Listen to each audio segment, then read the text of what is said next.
But this really is a foundational talk, the Four Foundations of Mindfulness, and it's often misunderstood. It's applied in very analytical ways that aren't very helpful. There's a reason for that, though. There's a few suttas where the Buddha teaches this, and one is the Satipatthana Sutta, and one is the Maha Satipatthana Sutta, Maha meaning greater. And in the Maha Satipatthana Sutta, the Buddha gets into a rather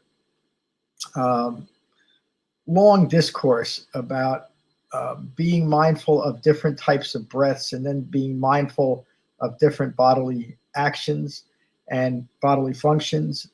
Then he gets into the unpleasantness of a human body and the internal functions of a body.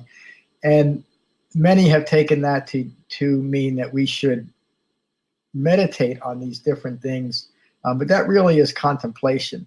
So the Buddha taught Shamatha Vipassana meditation primarily for deepening concentration. And in the Mahasatipatthana Sutta, he's simply pointing out all these discrete and mundane ways that we should be mindful. In other words, not to make analysis out of these events, but simply to be mindful that they're what occurs to a human being during the course of their life. So keeping in mind that the Four Foundations of Mindfulness were taught primarily to be used in meditation, to understand that what is taking place during meditation. And then once we have deepened our concentration, we can use these four foundations as we integrate the entire Eightfold Path. So on your screen, there's a quote that I'd like to read. Friends, this is the only way for the purification of beings, for the overcoming of sorrow and lamentation or regret, for the destruction of suffering and grief, for reaching the right path, for the attainment of Nibbana, namely the Four Foundations of Mindfulness. And again, these four foundations were taught primarily to be mindful of what's occurring during meditation. And so during our meditation, the first thing we do to begin to bring ourselves into what's occurring and to deepen concentration is to be mindful of the breath in our body. And once we've achieved just a measure of concentration, then we can now become mindful of feelings arising and thoughts being driven by those feelings. And often that process is reversed, and it might be a thought that brings up a feeling. So the thought might be a memory of an unpleasant experience that we might have had in the recent past or very early in our lives, and it brings up a reaction. That's a feeling. Sometimes it's a feeling that arises. It might be a feeling of fear or resentment, or it could be bliss, and that leads to a thought process. And if that thought process is part of conditioned thinking that's rooted in ignorance, it can only lead to a more unsettling and disappointing experience. The last foundation of mindfulness, being mindful of the present quality of mind, is simply a way of developing mindfulness of that process of feelings impacting thoughts and thoughts impacting feelings. So in meditation, of course, we want to avoid being analytical, but we can notice the process that a feeling arose. We had a reactionary thought towards it, and that led us down a certain path. And that certain path affected the quality of our minds in a particular way. And so recognizing that process could now develop the ability to recognize our own contributions to the ongoing quality of our minds. So if our mind is well concentrated and we've developed the framework of the Eightfold Path, so we're able to maintain that refined mindfulness of the 8 factors, as feelings arise, we will be impersonal. We won't react to those feelings. And so our thought process won't be impacted, and we'll be able to maintain a peaceful quality of mind. If we recognize the process during meditation that we've reacted to a feeling and it led to further distracting thoughts, we simply be mindful of that we are now, the quality of our minds is now distracted, less than peaceful. Simply acknowledge that and come back to the sensation of breathing. And that powerful interruption to ongoing conditioned thinking is a key to developing a well-concentrated mind. So we're training ourselves using the four foundations of mindfulness to recognize this ongoing process. And when we, let me use the word, when we discover that we've had a reaction and it's affected the quality of our mind, it's at that point, at the recognition of the quality of mind is now agitated, that we can simply recognize it and come back to the sensation of breathing. And then we're utilizing the four foundations of mindfulness in the most powerful and effective way, in the way that they were intended. Simply to develop an understanding how feelings and thoughts and their interaction, if they're rooted in ignorance, lead to a quality of mind that's less than satisfying. Or if our minds are well concentrated and we've developed the framework of the Eightfold Path, we're able to maintain that refined mindfulness. Then we can incline our minds in each moment that occurs towards continuing awakening, towards continuing development of full human maturity. And it is in this simple and direct application that the four foundations of mindfulness are most useful. Now, off our cushions, we can recognize the same thing. We can use these the four foundations of mindfulness and our developing concentration to recognize what's occurring moment by moment. And if we find ourselves with a less than peaceful mind state, the first response is to be at peace with that less than peaceful mind state. And then we will interrupt the ongoing process of wanting something, including the quality of our mind, to be different than what has arisen. And as we continue to do that, off our cushions, we're able to maintain more, we're able to be more well integrated with the framework of the Eightfold Path because we are less reactive. So this is truly the foundations for developing the Dhamma. To recognize this ongoing process of how feelings impact thoughts and thoughts impact feelings and how it affects the quality of our mind, and to simply be at peace with that process.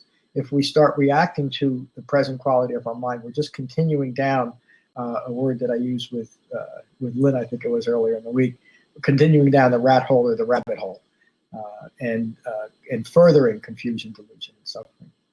So it's a very direct and simple teaching that is often made much too complicated through using meditation in a way that we become very analytical about what's arising rather than just recognizing this process. So that's the talk. I'm going to take this off the screen, and I'm going to invite you both up. Tracy, would you like to join? If you do, I hope this process works. And I'll invite Lynn next. Lynn, I hope you can join. So let's see how this works.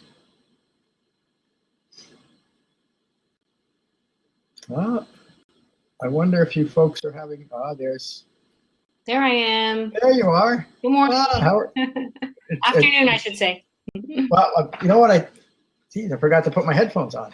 How are you? Good. How are you doing? I'm good. It doesn't look like Lynn has been able to join us. Let me try her. I'm here. My camera works intermittently, so. Well, it's good to hear you. Hi, Tracy. Hi, Lynn. So how are you today, Tracy? I'm doing really well. I did have one question because I've noticed that in my own sitting practice, sometimes when my mind is extremely busy, how important it is to note. There's a lot of different, like for particularly just Vipassana, where you're noting the in-breath, the out-breath, you're noting if a feeling arises, you're noting if thinking. How important is that for us to be doing? It's important, but only up to a point. In other words, if we start getting analytical about why am I distracted, why is my mind so busy today, that's not useful in meditation. Okay. Simply acknowledge it or note it and come back to the sensation of breathing. And one of the things that we're training ourselves in that way is to simply be at peace. This is what's occurring right now. It's impermanent. Come back into what's occurring. And then we're not letting the present quality of our mind affect the next moment. It's simply what's occurring now. And again, that will help us continue to deepen concentration off our cushions. Does that answer your question? It does, because sometimes if I really get caught up in the noting, it's really exhausting. Oh yeah, and it's just another distraction. Right. It's one of the reasons why the Vipassana part of Shamatha Vipassana meditation, the overemphasis on that is not really effective. Okay. So there's a couple articles, maybe that's what I'll talk about next week. The Buddha always taught shamatha and vipassana, tranquility and insight, together. He never taught one as a preliminary to the other. In other words, the vipassana movement treats shamatha, quieting the mind, as a preliminary practice to developing insight. And then you would quiet your mind and then spend, might be hours, contemplating different subjects. Mm-hmm. And that doesn't deepen concentration. It's useful to do, but not as a meditation practice. Right. So meditation, if we remember, is primarily for deepening concentration. And these four foundations of mindfulness are taught to recognize the process without getting distracted by the process. It's simply what's occurring. So you could say that if you find in a meditation session that your mind is very busy, well, that's that third foundation of mindfulness. And it's not helpful to try and figure out where it came from. Mm-hmm. Simply acknowledge it or note it and come back to the sensation of breathing. And when we do that, then every meditation session is successful in the way that it's deepening concentration. Many people ask me then, so I should never use meditation for trying to figure something out. And you really shouldn't, but it doesn't mean that you cannot use, or you shouldn't use a quiet meditative state to contemplate things. Just keep that separate from your regular meditation session.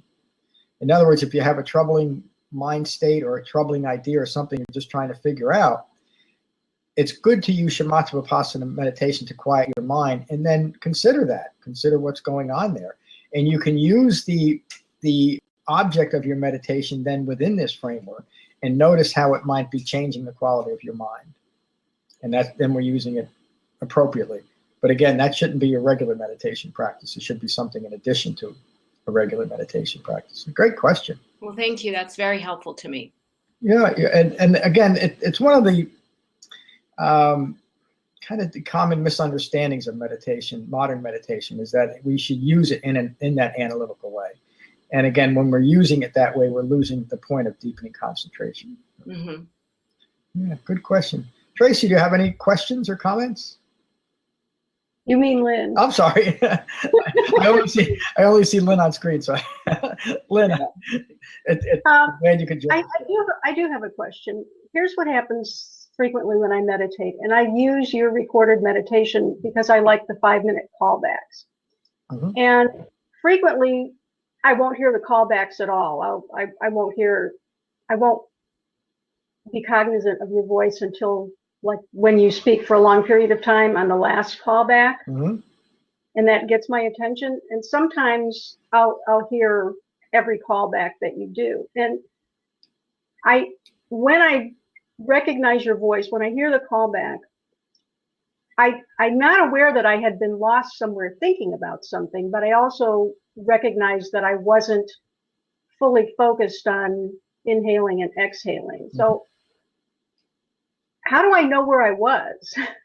Where was I? Was I off in some la-la land? I know I'm not discursively thinking, because then I would really be aware of hearing your voice when you did the callback. So I'm just wondering where I go. Because I don't have a lot of discursive thoughts. I love my meditation time, and I feel very peaceful. And when I hear the callback, I'm aware that I'm breathing, deeply and naturally, but I'm not concentrating on my breathing. So I really wonder. Well, I would let your experience guide you there. You feel that it's a successful meditation session. It doesn't sound like there's any agitation or distraction arising. So I would say that you have developed a certain measure of concentration, and you really don't need the callbacks, and that's why you're just not picking them up. I don't think it's a lack of concentration or a distraction. I think it's just you just don't need it at that point. Okay. And so when you recognize at any point during meditation, whether you hear a callback or not, and you have any type of thought, it's simply come back to the sensation of breathing. But I would bet that it's simply because you don't really need to hear it at that point, so you don't. Okay, well that makes sense. Yeah, and you hear the usually the final callback. I usually do, because you speak for a longer period of time, so Yeah. it penetrates my consciousness wherever it was. Yeah, I wouldn't be too concerned about it. Again, if your meditation session is, if the experience feels useful, then it is. Mm-hmm. You know, Yeah, we can get, again, you're almost touching on a little bit of analyzing it, and our minds want to do that. They want to, kind of pick things apart a little bit. Oh yeah, bad about that. Yeah, one of the great benefits and the great freedoms that I found in Shamatha Vipassana meditation is just that for the period of meditation, I know I'm truly taking refuge in just that quiet, well-concentrated state. And whatever arises from that point is fine, as long as I'm maintaining that concentration. And it works wonderfully well within that broader context. Again, it's why we need the entire Eightfold Path. To help recognize these different states. And the Four Foundations of Mindfulness help keep us using the word foundation to say that we're well grounded now if we're simply observing this process. So, two really good questions. Yeah, I had an interesting question for Lynn too. When she gets in those states, does she have a sense of her body at all? And how important is that for us? I mean, you have a sense of your breath, but what about a whole sense of the body? I mean, should we be coming back to that? And I'm just wondering if Lynn has that sense of her body when she goes. Did you hear? Yeah. If I can get myself seated in a really comfortable position, and I sit cross-legged on the floor usually on a cushion. If I can get comfortable, then I can pretty much make everything go away. But I'm 64, so I have chronic, arthritis in my hips, and I have a bad knee. So frequently the pain will make me aware of my body. And I have days when I'm a really fidgety sitter. But if I can get comfortable right off the get-go, then that's why I was asking John. I'm just not aware of anything. Mm. And I don't know if I'm off in some weird la-la land that I'm just not remembering, or if I'm truly having a really good meditation experience. I feel like I am having a great meditation experience. It's not that I don't ever think about things, I do, but I've gotten really good at just saying, stop, you can think about that some other time. Yeah. And then going back into the breathing. Yeah, and that's meditation. And your intention, Lynn, is not to gain that state where you're not mindful of your breath. It simply is what occurs. Mm-hmm. And so again, that's an aspect of a well-concentrated mind. Tracy, do you often feel like you lose the sensation of being in your body during meditation? Sometimes I lose the sensation of the entire body, even though I'm aware of what's going on with the breath at the nostrils. Yeah. But then sometimes I'll feel it a little bit more in my chest area, so I might concentrate there. But then sometimes I will, if I start getting discursive and then the concentration at the breathing doesn't work, I might just even concentrate on just the sensations in my hands that are in my lap.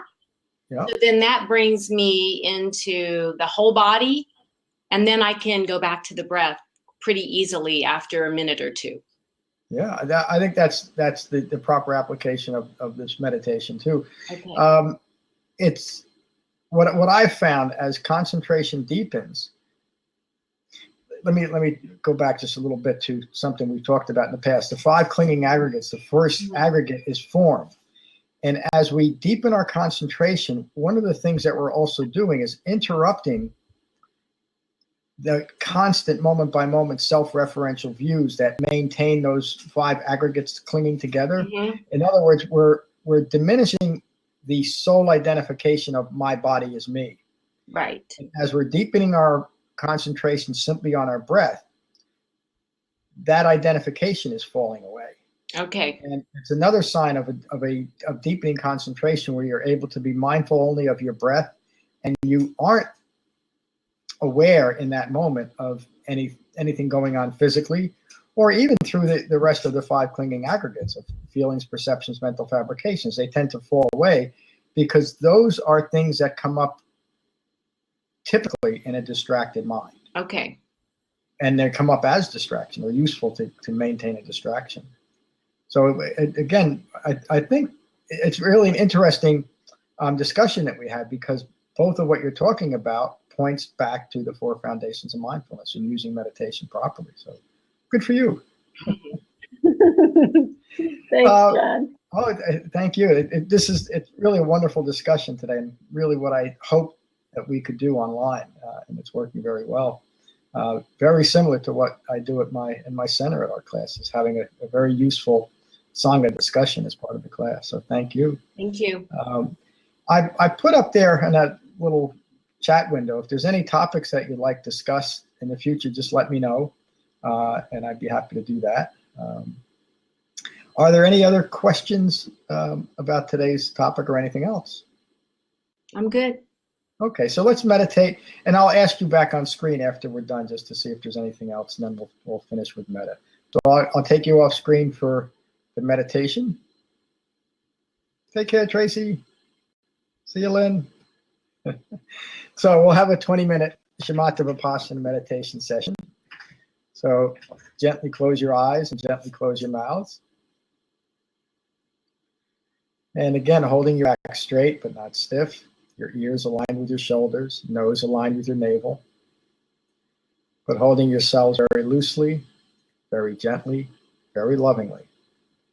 Allow yourselves to settle into your room, settle onto your seats, settle into your bodies, and settle into your minds. And take a moment to become aware of the sensation of breathing in your body. Just get a feel for what that's like, to be mindful of your breath in your body. And while remaining mindful of your breath in your body, notice that thoughts are flowing. We're conscious beings, thoughts should be flowing.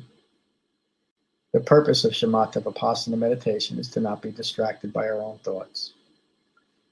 So when you find that you're caught up in your thinking again, simply acknowledge that and return your mindfulness to the sensation of breathing. I'll repeat that. When you find that you're caught up in your thinking again, simply acknowledge that and return your mindfulness to the sensation of breathing. Relaxing thoughts, remaining mindful of our breathing. And we'll meditate for 20 minutes.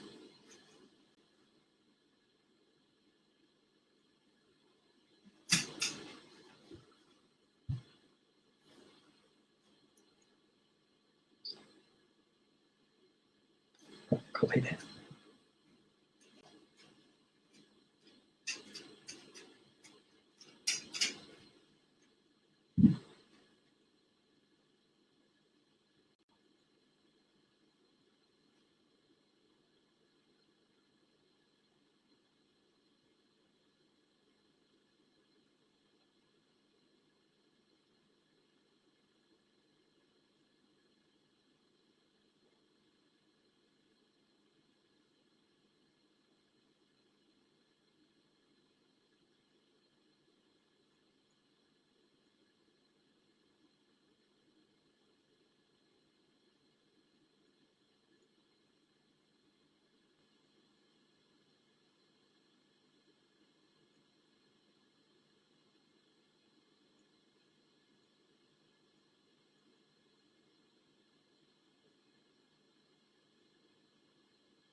Relaxing thoughts, remaining mindful of our breathing.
Relaxing thoughts, remaining mindful of our breathing.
relaxing thoughts, remaining mindful of our breathing. If a persistent thought or feeling arises, stay with it for a moment or two, recognize it as impermanent, and return your mindfulness to the sensation of breathing. And we'll meditate for 5 more minutes.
Take a moment to notice the quality of your mind. Be at peace with your mind. And when you're ready, you can gently open your eyes.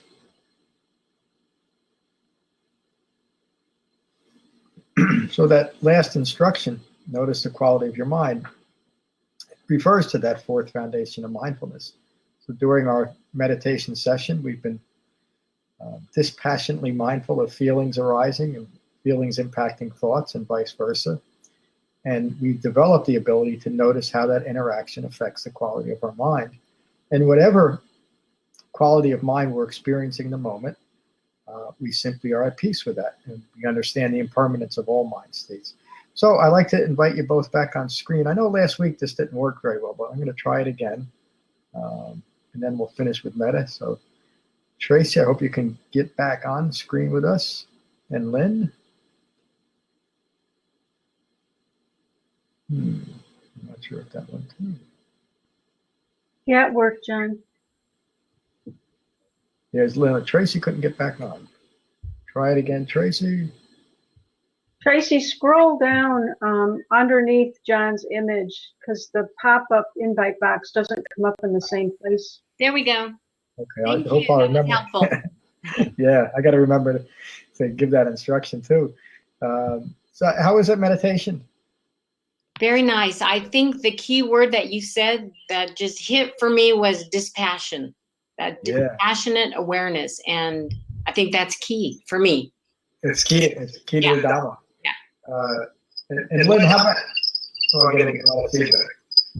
Yeah, I got feedback there.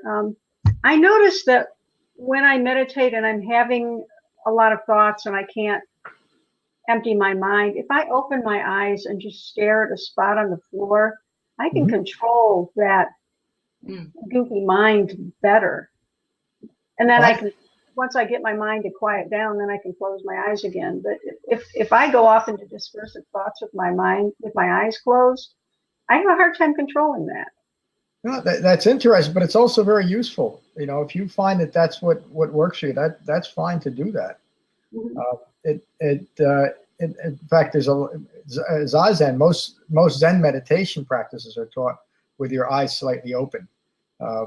In general, I found that can lead to distraction, but in your case, it's very helpful. So just continue doing it.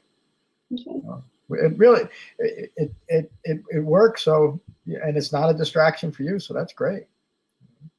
And I think you've both developed an understanding that meditation is for deepening concentration, and that's another key.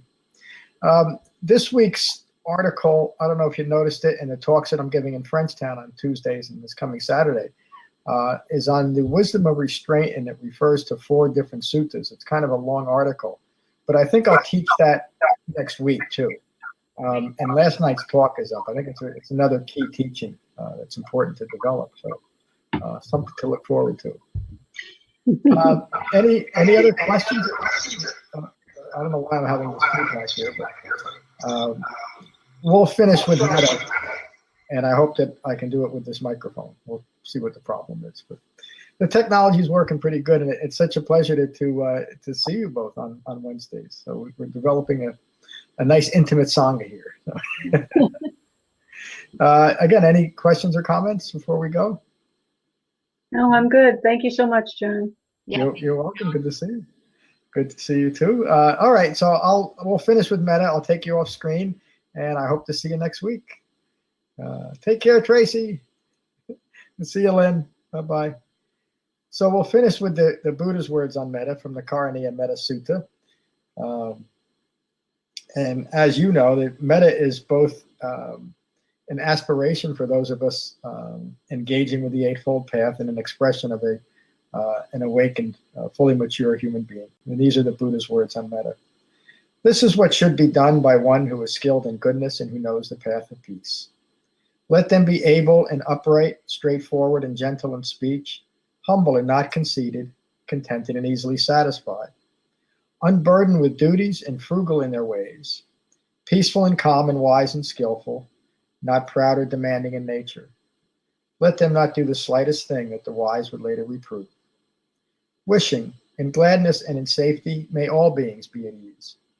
Whatever living beings there may be, whether they are weak or strong, omitting none, the great or the mighty, medium, short, or small, the seen and the unseen, those living near and far away, those born and to be born, may all beings be at ease. Let none deceive another or despise any being in any state. Let none through anger or ill will wish harm upon another. Even as a mother protects with her life her child, her only child, so with a boundless heart should one cherish all living beings. Radiating kindness over the entire world, spreading upwards to the skies and downwards to the depths, outwards and unbounded, freed from hatred and ill will. Whether standing or walking, seated or lying down, Free from drowsiness, one should sustain this recollection. This is said to be the sublime abiding. By not holding to fixed views, the pure-hearted one, having clarity of vision, being freed from all sense desires, is not born again into this world. Thank you for a wonderful class. Peace. See you next week.